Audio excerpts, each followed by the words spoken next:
എന്തുമാത്രം സാമ്പത്തികമായിട്ട് രാഷ്ട്രീയ പ്രവർത്തനം നടത്തിയപ്പോൾ ഞങ്ങളുടെ അച്ഛൻ പ്രയാസപ്പെട്ടിട്ടുണ്ട്. അന്നത്തെ കാലത്തൊന്നും ഇതുപോലുള്ള സൗകര്യങ്ങളൊന്നും എം എൽ എമാർക്കില്ല. ഞാനൊക്കെ ജനിക്കുമ്പോൾ അത് എം എൽ എ പോലും അല്ല. തിരുകൊച്ചി സംസ്ഥാനത്ത് എം എൽ എ ആയിരുന്ന വ്യക്തി അന്നും താമസിച്ച വാടക വീട്ടിലാണ്.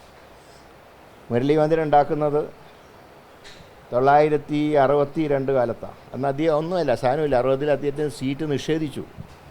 എന്നിട്ട് പോലും അദ്ദേഹം കുലുങ്ങിയില്ലല്ലോ. അപ്പോൾ അങ്ങനെയൊക്കെയുള്ള ഒരുപാട് കാര്യങ്ങൾ. പിന്നെ ഒരു ഘട്ടത്തിൽ പാർട്ടിയിൽ നിന്ന് പുറത്തു കൊണ്ടി വന്നു, ശരിയാണ്. പക്ഷേ അതിന് പൂർവാധി അദ്ദേഹം പോലും ക്ഷമ പറഞ്ഞിട്ടല്ലേ തിരിച്ചു കയറിയത് പാർട്ടി. കാരണം ഇത് അദ്ദേഹം ഉണ്ടാക്കിയ പാർട്ടിയാണ് കേരളത്തിൽ.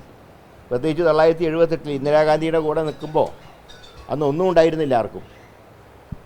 ഒന്നും പ്രതീക്ഷിച്ചുകൊണ്ടല്ല അദ്ദേഹം നിന്നത്.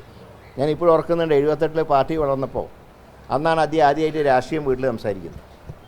അദ്ദേഹം ഞങ്ങളോട് ചോദിച്ചു, നിന്നാൽ ഒരു പക്ഷേ രാഷ്ട്രീയ അന്ത്യമായിരിക്കും, പക്ഷേ ഞാൻ അവരുടെ കൂടെ നിൽക്കാനാണ് ഇഷ്ടപ്പെടുന്നത്, അവരോടൊപ്പം മുങ്ങാനും ഞാൻ തയ്യാറാണ്.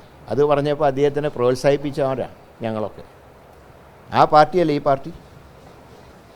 ഒരു ഘട്ടത്തിൽ പുറത്തു കൊണ്ടി വന്നപ്പോഴും ഇന്ദിരാഗാന്ധിയെയും രാജീവ് ഗാന്ധിയൊക്കെ ഞങ്ങൾ നെഞ്ചിലേറ്റിയതാണ്. ഞാൻ കോൺഗ്രസ്സിന് പുറത്തുള്ളവർ ഉൾപ്പെടെ നിങ്ങൾക്ക് പരിശോധിച്ചാൽ കാണാം, അവരുടെയൊക്കെ ജന്മദിനങ്ങളും ചരമദിനങ്ങളൊക്കെ ആചരിച്ചവരാണ് ഞങ്ങളൊക്കെ. നിലവിലുള്ളവരോട് കുറച്ച് അഭിപ്രായ വ്യത്യാസം ഉണ്ടായിരുന്നു, അതൊക്കെ പരിഹരിച്ചു. അപ്പോൾ അതിനുശേഷം കിട്ടിയ സ്ഥാനങ്ങളെക്കുറിച്ചൊക്കെ നമ്മൾ ഓർക്കണ്ടേ. ഒരു ബന്ധം വെറുപിരിയലാണോ? അതുകൊണ്ട് ഇത് ഒരു കാരണവശാലും ഇത് അംഗീകരിക്കാൻ കഴിയില്ല. ഇനി ഒരു തരത്തിലുള്ള ബന്ധുവാരുമായിട്ടില്ല.